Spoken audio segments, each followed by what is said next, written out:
Yeah, excited to have the opportunity to go to Detroit, playing what I think is, from what I've heard from other coaches, a first-class bowl game and a first-class experience for our players, and that's something that you're always looking for at this time of the year. You have a bowl trip as a reward for a good season. We want to do a great job making sure we have a lot of fun with this for our kids, and then ultimately at the end of the day, we know we're playing a tremendous opponent in Pittsburgh, and Coach Narduzzi and his staff have done a great job for a really long time in developing a really good program, a physical team that plays really, really hard, and we got our work cut out for us that way. So, but excited to get an opportunity to play a Power 4 conference opponent, and like I said, what I believe will be a first-class trip for our kids, and and close to home, a place where our fan base can really have an opportunity to come see us in person, and hopefully make Ford Field feel like a home game. We're in this era kind of college football fans. It's like playoff or bust. Bowl games are meaningless. Like, what would your retort be to people who say that? I think that you always want to be able to.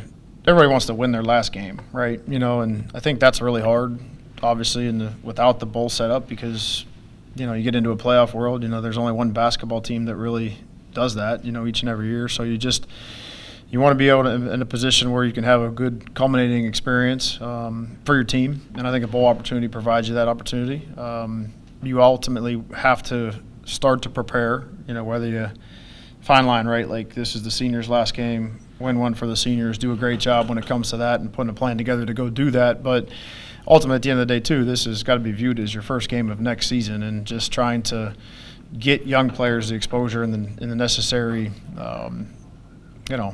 time that they can, really get a good feel for what that may look like. So, trying to balance that out. I think bowl games are really good. I don't know, throughout the winter month there of December and into early January there, I think that very little time that we get off to sit around, and always is good to be able to catch a game. So.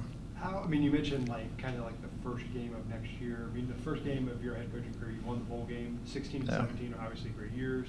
A couple years ago, you won in Boca Raton. The next year, you won 11 straight games. Like, how much does that create positive momentum, or is it not really a huge deal at the end of the day? I think it is. I do. I really do believe that that can create some real steam headed into the off season. I think anybody that's what are you trying to find for an individual player? You're always trying to find small wins and wins that they can build success. Build confidence off of those successes, and then collectively, if you're able to do that as a team, I do think it has a major impact of what the month of January looks like. And I think the month of January, early February is a critical time in the entire calendar year. That's exactly the time that sets the entire table for what the season is going to be. There's a lot of checkpoints between February and obviously where we're sitting today. But my gosh, if you don't do January and February really well, you have no shot in the season. And I think to have a good January and February, it's always great to have some momentum going into that. Chasing the Mac's a good league. It's always done more with less. But just kind of looking at the big picture, you look at Tim Albin leaving for Charlotte. You look at the numbers UMass is throwing around with their salary pool and NIL. Every offseason, coaches are either leaving for assistant jobs or talking about it.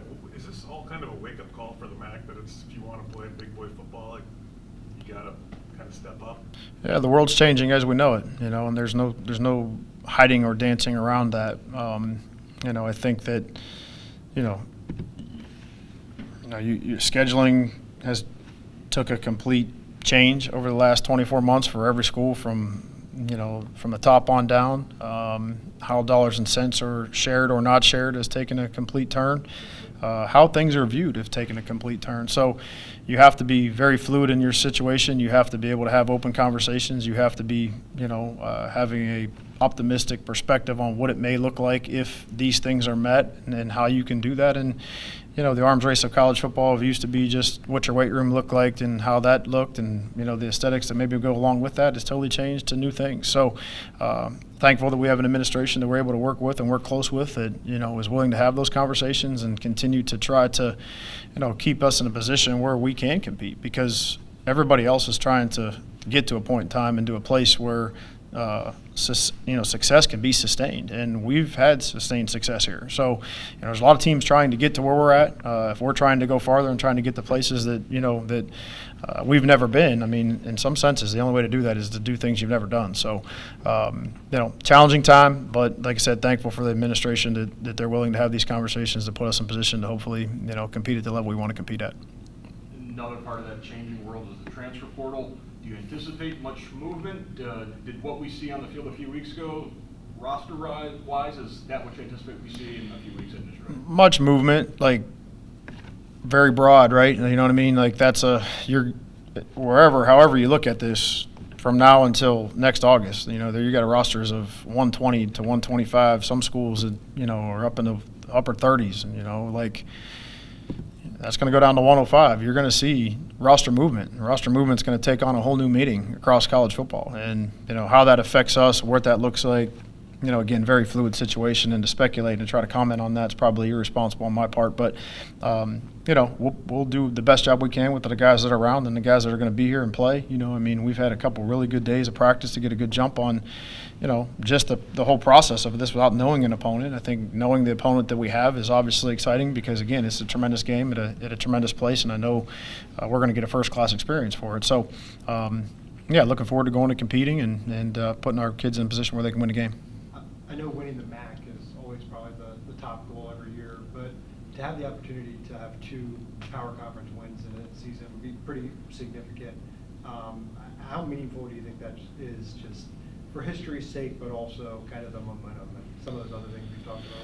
Yeah, I think there's a lot of external things you can get excited about playing for. The main thing I'm excited about playing for, to be honest with you, is the guys that sit in the front row of those chairs that you're sitting in right now, the senior class that, you're talking about guys that have lived through some really hard moments here at Toledo. You got guys that have went through losing a teammate. You've got guys that have went through COVID. You've got guys that have went through multiple injuries that have taken seasons away from them. You've got guys that have won championships. You've got guys that have lost championships. Their experiences have been, all over the map here, and they've stayed the course, and really viewed prosperity and adversity as the same thing, and they've tried to take lessons from both sides of that and done a good job, and that's all we've really ever asked them to do. So I want to do a great job putting this team in position to help win their last football game. They should leave here with a great memory. I want to then do a great job of having a good 3-week block of practice here where we can really find out what our team is going to be and project what that's going to look like. That may not be what we want it to be, or it may be completely what we want it to be. And then from there, then we have to do a great job of putting a plan together that allows us to go play well next year. So, I think there's so many things that are exciting about this time of year. Some of those external things you mentioned too, very cool opportunities that we have in front of us. But the main focus would be trying to get a win for this senior class and then trying to prepare our team for what it looks like next year. You mentioned the proximity. Obviously, it doesn't allow for much travel like you guys have done in recent past this time of year, but being able to play in your footprint, that is Detroit, Michigan, obviously a lot of kids on their team are from that area. Just kind of what does that do for an opportunity in terms of just being able to play in Detroit?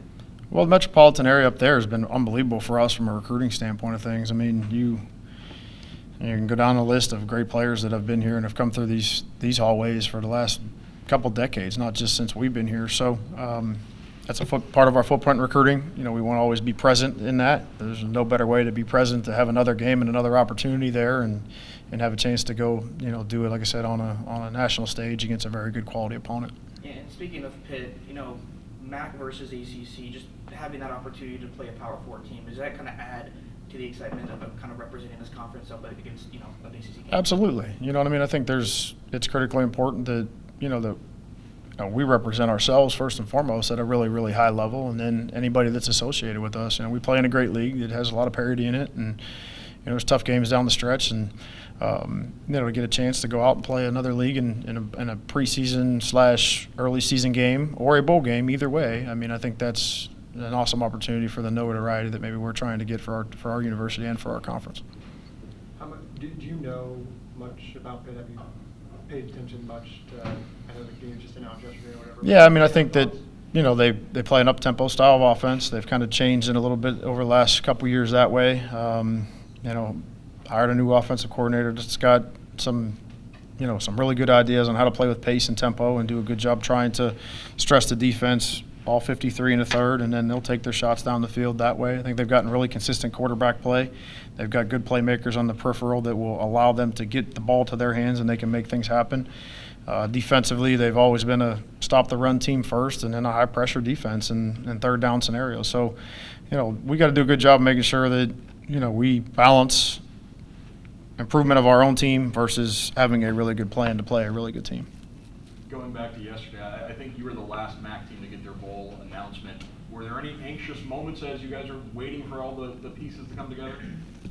Well, I had to watch my kids for 2 hours by myself yesterday at home alone, so there's a lot of anxiety that goes along with that. Add the bowl experience to it. It was a time for me not to screw anything up yesterday for sure. So, but that part of it at least was out of my hands, so I couldn't control that. How much, obviously, like winning and preparing for the game or whatever is top of mind, but at this time of year with these bowl practices, how much do you enjoy kind of seeing what the younger guys can do and maybe who will be a bigger part of the process next year? I mean, I think it provides a lot of clarity on what it looks like moving forward because, sometimes you get into the routine of the season. And specifically to teams in the Mid-American Conference, you get into midweek play, and sometimes always their academic calendars flipped upside down, and Tuesday in the football world might be a Saturday in the real world, and there's so many different things moving. It's hard to wrap your hands around every single thing, and sometimes you have to trust that the younger players are doing what they need to do to improve at football. Now you get into these bowl practices, and they are the second team guys or they are the first team guys if we have practices maybe that our seniors aren't in. Lights are on, and you either have done the work or you haven't. And I think, that can create a little bit of anxiety for some of these young guys at some point in time, but that's good pressure, try to, tighten the screws on them to see what they've been doing. And I think that if we know where we're at, we have an honest assessment of where we're at, then we know how to paint a clear picture on how to fix or to maybe where this could go for them. And I think that those players are owed that. So, I think this is an awesome time for us.